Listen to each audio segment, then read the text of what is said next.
Hey, Eric here from AHA. Today I get to show you AI search in knowledge bases. We've got one search bar, works both ways. You can still search as a traditional search query or ask the AI assistant to provide you with a more intuitive answer. Let's check it out.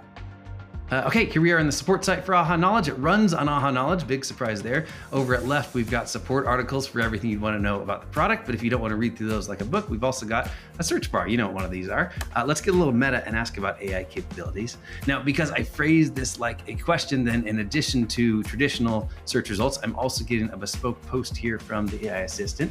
Fantastic, 3 points. Okay, so if this does it for me, if this answers my question, then I'm done. I'm back to the knowledge base or to my product, wherever I want to go in the first place. I can also ask a follow-up question, really useful here to ask a follow-up question and kind of engage my curiosity. And this AI cites its sources, so I can click into the individual articles that this answer was based on and find out more details or just kind of start a really pleasurable journey through the knowledge base itself. That's it, one search bar to rule them all. This is just another way to get your users the answers they need using their language without requiring them to read through a ton of your documentation to get there. Enjoy.